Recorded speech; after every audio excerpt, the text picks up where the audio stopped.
श्रीमद् भगवद गीता हमें एक अद्भुत योग, एक सत्य योग, यथार्थ योग, यथावस्थित योग की बात करेगी। तो यहीं से अब बुद्धिर योगे त्विमाम शृणु, अब मैं तुझे योग की बात करता हूं। ऐसे श्रीमद् भगवद गीता ने अब इस विषय का आरंभ किया। देखिए, भगवद गीता में यहां एक विषय को परिवर्तित किया भगवान श्री कृष्ण ने कि अभी तक मैंने तुझे सांख्य की बात की, अब मैं तुझे योग की बात करता हूं। अब यही विषय चलेगा पूरी भगवद गीता में। अब कोई ऐसा वाक्य नहीं आएगा कि देखो अर्जुन, अभी तक मैंने आपको योग की बात की, अब मैं तीसरी बात करता हूं। नहीं, ऐसा नहीं है। यहीं से योग का विषय आरंभ होता है और श्रीमद् भगवद गीता के अंत तक यह विषय चलेगा। श्रीमद् भगवद गीता का अंतिम श्लोक 18वां अध्याय 78वां श्लोक, योग वहां तक जाएगा। यत्र योगेश्वर कृष्ण यत्र पार्थो धनुर्धरः तत्र श्रीहि विजयो भूतिर्ध्रुवा नीतिर्मतिर्मम। तो यत्र योगेश्वर कृष्ण, अंत में भी योग।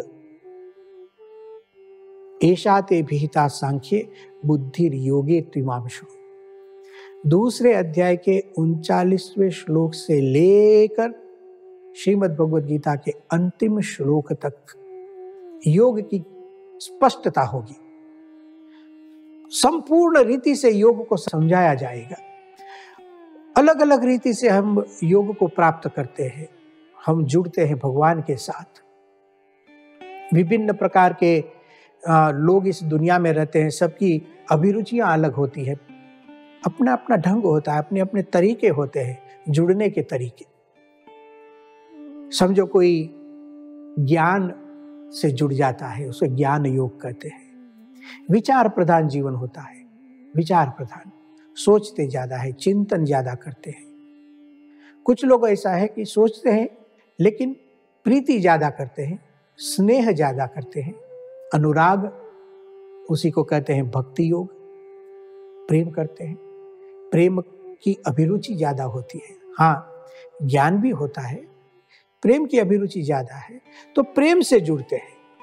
उनका एक तरीका होता है, श्रवणम कीर्तनम विष्णु स्मरणम पाद सेवनम अर्चनम दास्यम वंद्यम सख्यम आत्मनिवेदनम। श्रीमद् भागवत में कहा, कोई प्रेम से भगवान के साथ जुड़ना चाहता हो तो यह सब प्रेम के तरीके हैं। जैसे किसी व्यक्ति को किसी और व्यक्ति के साथ प्रेम होता है तो प्रेम से जुड़ने का तरीका होता है, उसके लिए कुछ लाना, कुछ खाना पकाना, कुछ माला लाना, उसके लिए वस्त्र लाना, जो भी चीजें पसंद है उसको वह लेकर एक प्रेम की अभिव्यक्ति होती है। जैसे हमने पहले क्या, किसी को ज्ञान में अभिरुचि होती है तो हाँ, उनका तरीका कुछ खाना पकाना या माला बना कर लाना या नृत्य करना, कीर्तन गाना, ऐसे नहीं होता है, उसका विरोध भी नहीं होता है, वह नहीं करना चाहिए ऐसा भी नहीं मानते, लेकिन चिंतन ज्यादा करते हैं,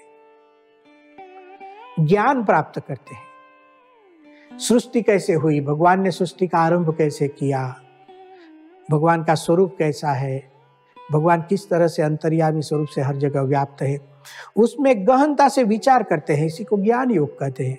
किसी को ज्ञान की अभिरुचि है तो ज्ञान के द्वारा योग, योग कंपलसरी है, योग चाहिए, भगवान चाहिए, उसके साथ संबंध चाहिए। अब संबंध किसी भी ढंग से हो,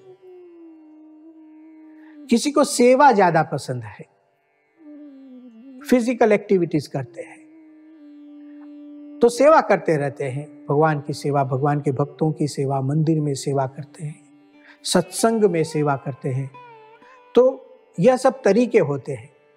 भक्ति में भी किसी को गाना पसंद है, किसी को नृत्य करना पसंद है, किसी को ड्राइंग पेंटिंग करना पसंद है, किसी को पढ़ना पसंद है।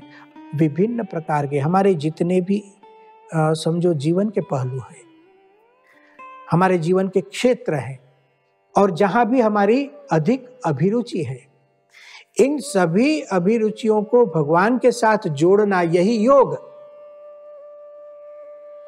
हमारे ज्ञान को योग की भूमिका तक पहुंचाना, यह योग का काम है। ज्ञान तो सब लोगों को है, सब जानते हैं, ज्ञानेंद्रिया भगवान ने दी है तो ज्ञान तो होगा ही, लेकिन ज्ञान को ज्ञान योग तक पहुंचाना गीता का काम है। ज्ञान को योग में परिणत करना, जब उस ज्ञान का विषय परमात्मा बन जाता है, वह ज्ञान योग बन जाता है।